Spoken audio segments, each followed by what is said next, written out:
Yo, what's going on, everybody? You are watching Vikings Now by Chat Sports. My name is Patrick Siepman, and coming up on today's show, I want to dive into a recent article that Alec Lewis wrote up talking about the Sam Darnold Minnesota Vikings situation, where obviously the Vikings let him walk during this offseason, and really he highlighted the disconnect between a lot of people in this organization, how some people weren't thrilled about turning the keys of the franchise over to J.J. McCarthy, and for the first time really ever in the Vikings organization, it feels dysfunctional. You know, the Vikings have always been a very good organization. Have they ever been great? No, but when you have the fourth highest winning percentage of all time, there has been a lot of stability, and they have been a good organization. So we'll dive into it all on today's show. This is a bombshell report, in my opinion. I got a lot of thoughts on this, so hopefully you guys stay tuned throughout this entire thing. But hey, we are also still snowed in again down here in Dallas, Texas, so hopefully you guys appreciate these at-home, more podcast-style videos. But we'll be back in the office tomorrow with a bunch of graphics, and I actually will say I challenged everybody watching yesterday's video as we were having a snow day subscriber challenge. Well, the Vikings channel actually came in second, and we're relaying it over to today. So if you guys want to help me get the number one spot, hit that subscribe button. We had over 100 people hit the subscribe button yesterday. So if you guys could help me out, make me look good for my bosses, and help me win this snow day challenge here at Chat Sports, hit that subscribe button today. All right, so I got a bunch of quotes from this Alec Lewis article. So we'll just kind of dive in, to these throughout today's show. But I do want to start off, with this one. And this is more about J.J. McCarthy and himself and maybe his camp as well. So this is what Alec Lewis wrote up. He says, there was also the question of how McCarthy would handle Darnold's continued presence. Would taking a back seat for another season help or hurt the youngster's long-term development? Would it help or hurt him in becoming one of the team's locker room leaders? McCarthy, how is he going to handle it? How is McCarthy's agent, representation, going to handle it? What is this going to mean for his long-term development? So Alec Lewis probably getting some word that people within the Vikings organization weren't, confident in JJ if he were to have to sit another season, and then, maybe JJ gets in his own head, he loses confidence, and it could potentially start unraveling where they probably want him to feel like a leader because obviously you want your quarterback to be the leader in the locker room. But the process side of this from the Vikings is what is so infuriating to me. If you are more concerned about a 22-year-old kid's mental state than the actual success of this football team, which obviously his mental state plays a big factor in this team being successful, but that's a concern for me. You should not be thinking too much about J.J. McCarthy and how he's going to handle it instead of just making the right decision.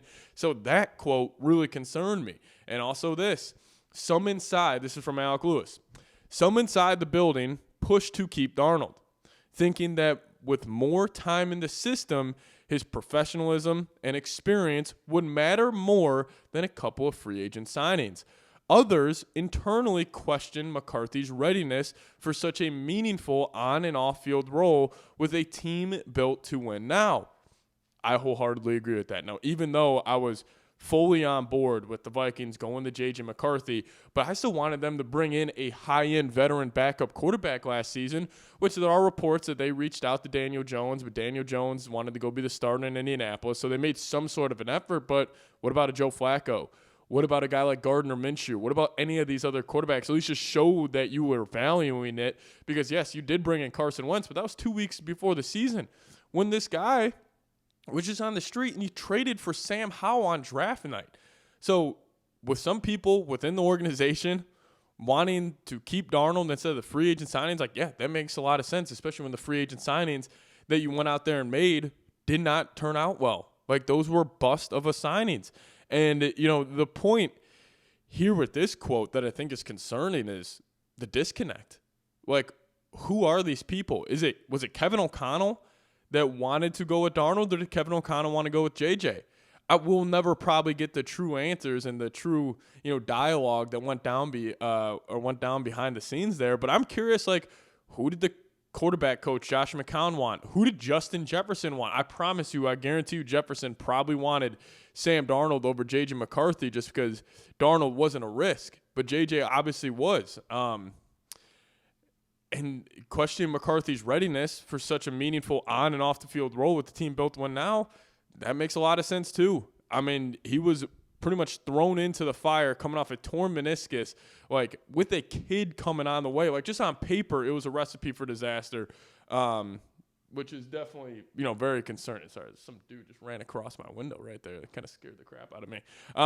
But still, I mean, yeah, they were probably questioning McCarthy's, readiness on and off the field, which makes a lot of sense. Now, listen, there is one more bombshell quote here that I do want to get to, but I do want to ask you guys this. Do you feel like the Vikings are a dysfunctional organization? Give me a Y for yes, give me an N for no. Let me know your thoughts down below in the comment section. We'll get to this quote here from Alec Lewis in a second, and also I do want to get to a quote from adofo-mensah talking about some of the decisions he made this offseason. I don't know when this come out, but it just came across my timeline, so I do want to share with you guys that. But before I do so, got to tell you guys about today's sponsor, and that is PrizePicks. Now, the big game is almost here, 2 weeks away, and there's no better time to cash in during America's biggest sporting event than PrizePicks, where it always feels good to be right. And since the big game is right around the corner, that also means it's your last chance to get into the football action before next season. So close the season outright with PrizePicks by getting $50 instantly in lineups after you put your first $5. Now, PrizePicks, they got a brand new feature. It's a community tab with the new social feeds feature they have. You can share PrizePicks with your friends and copy lineups from winners with a single click. All you got to do, pick more or less on 2 to 6 player stat projections, and you guys could put some serious cash in your back pocket. They also have a new feature called early payouts. So let's just say your lineup or the player you pick gets off to a hot start. You now have the option to cash out those winnings even before the game finishes. So download the PrizePicks app today. Plug in promo code CLNS. Get hooked up with $50 in lineups after you play your first $5 lineup. It's promo code CLNS to get $50 in lineups after you play your first $5 lineup. Shout out to PrizePicks for sponsoring today's show. PrizePicks, it's good to be right. All right, let's close it out here. So actually 2 more quotes from Alec Lewis. So this one quick. So this one was talking about during the season when the Vikings offense was really struggling and the Seahawks offense was absolutely humming, and guys like Jackson Smith and Jigba, he was, going off, and guys like Justin Jefferson were struggling. Alec Lewis said the difference in production between elite wide receivers, Justin Jefferson and Jackson Smith and Jigba, didn't go unnoticed by Vikings players either. That's a concern. Like, obviously, this locker room probably is looking at Justin Jefferson, and they're saying, like, oh, this guy is one of the best in the league. And then you see a guy like JSN, who's an all-time talent. He's very good as well, but in my opinion, he's not on the level of Jefferson. They're seeing him go for, what did he go for, 1,800 yards, 1,700 yards this season. And we got Jefferson, who's scratching and fucking clawing to get to 1,000 yards. Like, guys in the locker room are probably furious about that because they know the leader Jefferson is. They know the work he puts in. They were probably so upset about that. So that's a concern too. And then also this, coming in from Alec Lewis, there's no doubt just in conversation that there were questions internally about the readiness, which is why the Vikings tried to bring back Daniel Jones and eventually why the Aaron Rodgers conversation existed. It was because the Vikings knew they needed some serious insurance at the quarterback position. I'm going to call bullshit on that. If they knew they needed quarterback insurance, they would have done something more about the backup quarterback position instead of valuing the comp picks, because that was a conversation last year. Oh, they didn't go out there and get Joe Flacco because they wanted to value the comp pick. Why didn't you go trade for somebody? We saw the Packers trade for Malik Willis 2 off seasons ago when they were starting Jordan Love for the first time because they wanted to have a high-end quality backup. You did not value the backup quarterback position. You just said we are living and dying on J.J. McCarthy, and you ended up dying. And I guarantee you, if the Vikings would have brought in Joe Flacco, they would have been a playoff team this season. You had a top 5 defense. You would have been able to win one of those games that Wentz or Brosmer were starting, or even some games that J.J. was starting. You would have probably played Flacco a whole lot more. But why didn't you? Because of comp picks. Because that's how Kwesi thinks. He's an analytical guy. He's a spreadsheet guy. He's trying to get every little advantage he can and end up biting him in the ass. So I don't understand that at all. And really the one about Jefferson and JSN, that one concerns the crap out of me because guys in the locker room are probably looking at it being like, yeah, we see Jefferson. We see how good he is. And, this guy can barely get to 1,000 yards because of the quarterback play. And then it also, like, you got to think about it from the personal side with JJ where it's like, hey, he's trying to be a leader. He's trying to, really grow up and develop. But he's also got all this pressure on him to win now and be what Darnold was last season. It's almost unfair to McCarthy what they did, and this is why I'm disappointed in myself. Because, most Vikings fans and most Vikings content creators were all in on McCarthy just because we were big fans and we thought he was going to be more ready.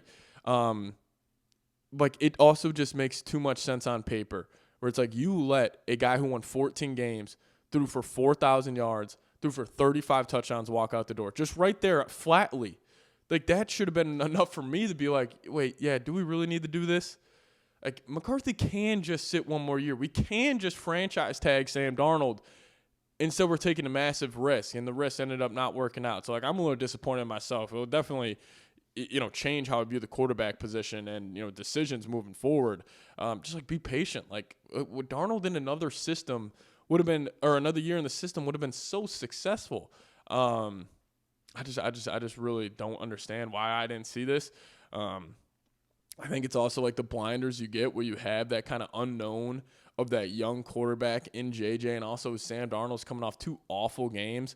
So, I get why we wanted to go to McCarthy, but now just looking back on it, seeing Darnold in the Super Bowl, it's not even like Darnold won one playoff game and they were 10-7 and got eliminated in the divisional. No, this dude was the number 1 seed, is in the Super Bowl right now. That's why it's so concerning. Now, Kwesi will close today's show out talking about this quote from Kwesi. These are the nights you wake up and stare at the ceiling and ask yourself about the decisions you make. I always go back to the process and what we thought at the time. It's easy to go and be revisionist and results-based. I still understand why we did what we did. The results maybe didn't play out the way we wanted them to. Obviously. Hindsight's 20/20. But also, Kwesi, you get paid millions of dollars to make these decisions. I'm a YouTuber. Other Vikings YouTubers, they don't get paid to make these decisions. You're the GM of the football team. And if maybe you were a little too concerned about the noise from the fan base kind of creeping in and all of them wanting McCarthy, then stop. That's just not a good excuse there. And the process does make sense. I will agree with Kwesi on the process side of things. Okay, let's get this young rookie quarterback. We'll build a complete team around him. But the process was right, but the evaluation on McCarthy was not. Y'all thought he was way more ready than what he was because you didn't bring in a backup quarterback. If you thought McCarthy maybe would take him a couple weeks here to kind of really get going, you would have brought in somebody else. You would have brought in a Flacco. You would have done what you could to bring back Daniel Jones, but you didn't. Now, final thoughts here. I think this is a turning point for the Vikings this offseason. I think this is either the end of the KOC, Kwesi, adofo-mensah regime, or this team's going to go on a playoff run. Because you don't have the Vikings went 9-8. It feels way worse than 9-8. We'll see what happens. I am very concerned with where this organization is going because for the first time ever, they feel dysfunctional. But I think this is a turning point this offseason. What do you do at the quarterback position? Do you go out there? Do you go big fish hunting? Or do you just bank on J.J. McCarthy developing this offseason? We'll see what they do. Another video coming out later today on the channel. See you guys next time. Skol Vikes.